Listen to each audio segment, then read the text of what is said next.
Hello everyone, I'm PrussianPrince with another Total War Warhammer 2 tournament match cast. This time we're gonna be watching, yes, also Warhammer World Championship. But this match is going to be between Reym and Vizaresh, still in the third group stage.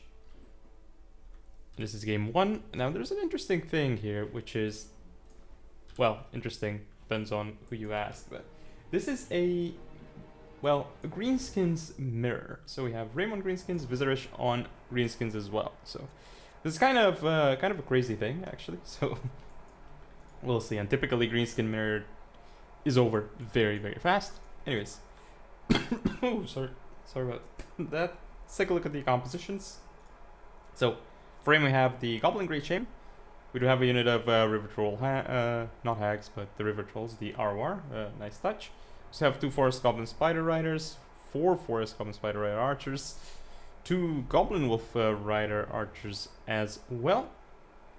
Then we have the ROR Knight Goblins, 2 regular Goblins, and 4 Savage Orc Biggins, so some normal stuff.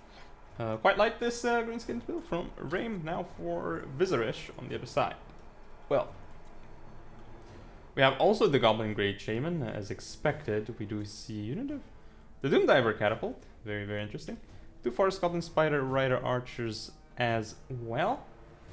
The ROR Knight Goblins, 4 Savage Orc Biggins, an Orc Biggin, 2 Savage Orc Rare Boys, and the Rusty Arrows. That's the Knight Goblin Archer ROR. Alright, so let's hit play, and obviously the skirmish is gonna go the way of, the yellow greenskin, so that's Reym, because he has more skirmish cap, so that phase is gonna go better for him. And of course he can dish out the damage against all these Savage Orc Biggins that are very low on armor. Even the Orc Biggins are also pretty low on armor. Now, there's one thing to note here. Obviously yellow has to attack because there are more archers on the field for red. And also there's the Doom Diver Catapult, so you don't want to give them time to get the value that they need. So the Orc, okay, so we do see the loons here, actually. Loons against loons, okay. So Swamp Things coming in to the Savage Orc Biggin, and that was actually a pretty bad Vindictive Glare. Doesn't really hit the Giant River Troll Hag. However, the front line, as you can see here, it's going the way of yellow here. So right now it's not looking so hot for red, also because there's more cavalry on the side of yellow, so if used properly they could go around and go in from different angles and hit that Doom Diver and shut it down pretty fast, because there's nothing even defending it right now. So you can see here the Swamp Things pushing on through, Savage Orc Biggins as well. So right now, despite the balance of power looking like this, I would say that yellow is in a good spot right now for sure. Because yellow's about to take out the Doom Diver Catapult. They're actually engaging some Savage Orc Rare Boys in melee here. So more Goblin Wolf Rider Archers coming on through here to shutting down that unit. Swamp Things, however, are getting shot at, and the Goblin Great Shaman is winning here. Not sure why this unit is not engaging. This is definitely a mistake here, actually. Well, there they go. Vindictive Glare misses completely. So these Goblin Wolf Rider Archers are finishing off that Doom Diver Catapult. These engagements here are going the way of yellow, but the right flank actually went very poor for yellow, and obviously, by extension, very well for red. Swamp Things here need to be really careful because they're gonna lose models really quickly now. They have very low HP, so the shots are gonna take them down pretty easily. They still have, okay, one died, finally. You see Goblin Wolf Rider Archers chasing off the forest ones, so that's quite something. The Savage Orc Rare Boys getting engaged here, so the problem is right now for red is that their archers are compromised. And where's the Swamp Things actually? Well, they're still here, yeah, they're actually engaging the Rusty Arrows. That was a much better Vindictive Glare from red, which actually doesn't... Oh, the Crown of Command here probably helping out the Savage Orc Biggins a lot. We will see these Forest Goblin Spiders disengaging or kiting going on from yellow here. So it is actually getting pretty close, but very good move here from the Forest Goblin Spider Archers chasing off this Giant River Troll Hag. Very, very useful. Basically the best thing they can do right now. So right now we have yellow against red, but Savage Orc Piggins against Savage Orc Piggins. Red does have the advantage temporarily at least, and could get a nice weird shot here. Does not seem to be the case. However, big problem now for red here is that this is just a solo Goblin Great Shaman. Ooh, that actually... Oh, sort of hits, but doesn't hit that well. Still very, very close game right now. Savage Orc Piggins are going to engage into these units. Start munching on the rear. Still, both of these spiders are so low right now, and one's gonna get the charge off onto the other. Oh no, it actually loses attack order. Which is huge. And now, possibly we will get this one go back in. Oh, Vindictive Glare incoming. An attempted dodge, I suppose, but doesn't end up actually working out. So here we go, and at this in a 1v1, obviously this one would do better because it has more HP, but well, it had more HP, I suppose, but no longer does. But yeah, that's gonna be it. So it looks like yellow's gonna take it. Very close. And we see Gorgle fix it, slowing down the spider, and it's just going to... Look at how slow it's moving. And there we go. So Reym takes the victory here, but really quite a close call for him, actually. So let's take a look at stats. So both spiders doing... Well, obviously Vizaresh is doing much better here, but it did rout by the end. Goblins paying for themselves, and they were still alive at the end. Some interesting stuff. Right. Goblins doing Savage Orc Piggins really putting in the work, as you can see here. They just cleaned the front line of Vizaresh, which oddly enough was mostly based off the same thing. So yeah, probably what ended up happening is, yeah, the Swamp Things did help the front line as well. So yeah, and Forest Goblin Spiders doing well. Basically Skirmish Cap didn't necessarily play for itself, but wow, this one did quite a lot.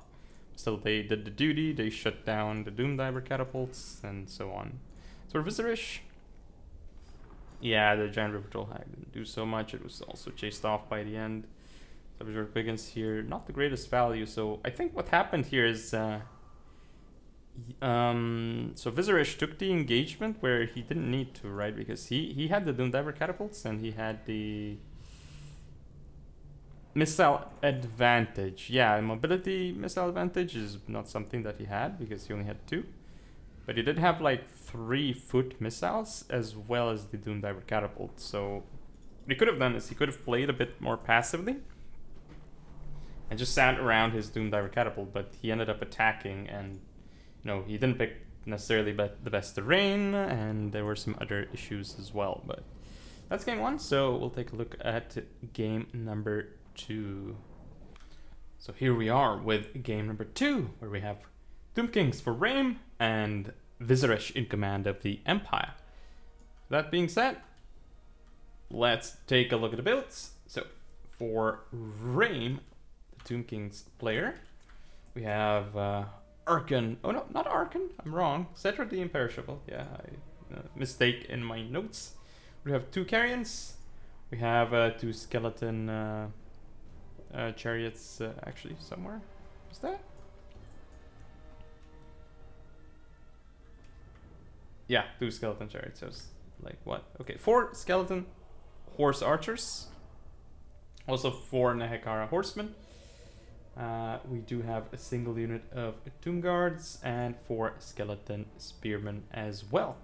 Now on the Empire side, we do have some interesting choices. So we have Marcus Wolfhard, have the Bright Wizard, 2 great cannons, yeah, our handgunners, so the silver bullets.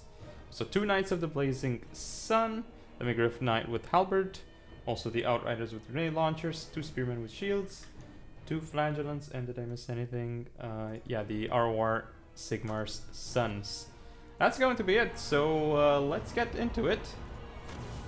So already we're gonna see the Bright Wizard launching off a fireball into the Carrion? Or the Chariots? Interesting, I didn't quite see. Well, they hit the Carrion anyway, so... Oh, here come the Carrion to slow down Marcus and annoy him, which is a pretty good move, actually. So then he just shoots the Carrion and doesn't shoot, like, higher value targets, like For example, these chariots. So some nice moves here from the Tomb Kings, actually. Here, the flagellants are being shot at by these skeleton horse archers, and that's very good because these guys literally have... So there's nothing good about them in terms of taking missile fire. They have 0 armor. They have no shield. They also have no physical resistance.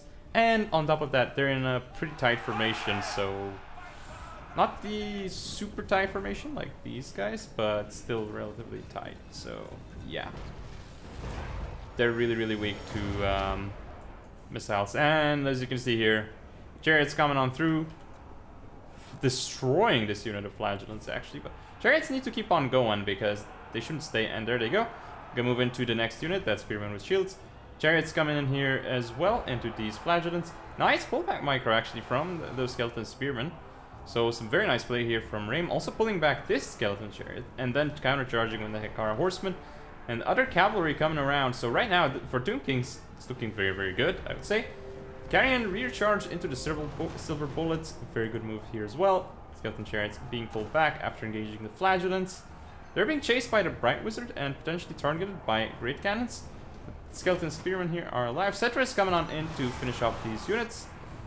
Cannons here and Hekara horsemen are engaging, but this engagement went the way of Tomb Kings. So right now it's really going the way of Tomb Kings. So they're going to be able to shut down all of these right now, and this is going to be huge.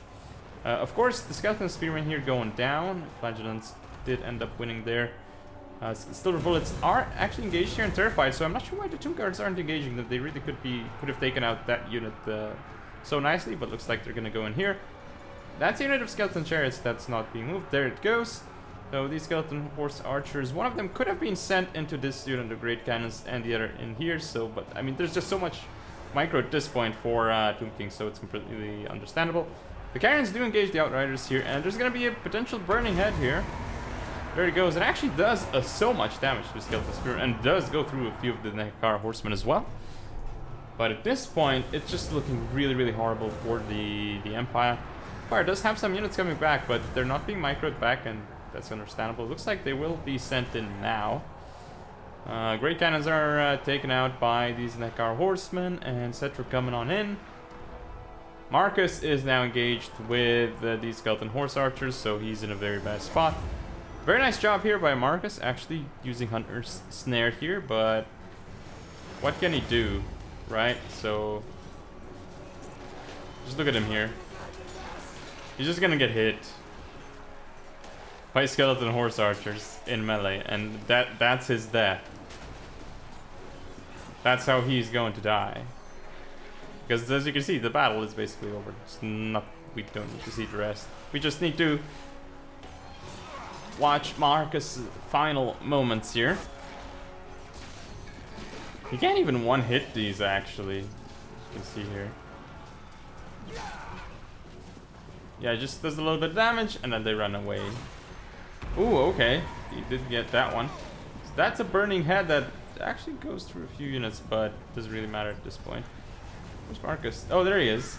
He's routing now, probably. He's continuously getting hit. What's his HP at? Oh, okay. He was glitching out a little bit here. Doesn't know where to go, actually. And here he goes. He's running away. And that is it. Close victory for Tomb Kings. So this one's actually much more one-sided than the other one. But let's take a look at stats. My goodness. Yeah, obviously the cav here did the work, and the chariots as well. Very nicely microed by Reym. Carrying doing some work. As for Vizaresh, some nice burning heads, but the rest of the units didn't get the value because they didn't have enough time, since look at this mobility force from Tomb King. So 4 plus 2, 6 plus 3, 9. Actually, that's 4, so that's 10. 12 really highly mobile units from the Tomb King. So really, really impressive stuff.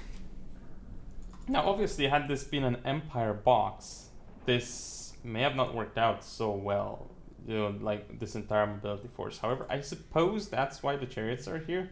They could potentially help break the box. So yeah, nicely done here by Reym, and GG's. So thank you all for watching. Forget to comment, rate, and subscribe. Follow me on social media, and I'll see you all next time.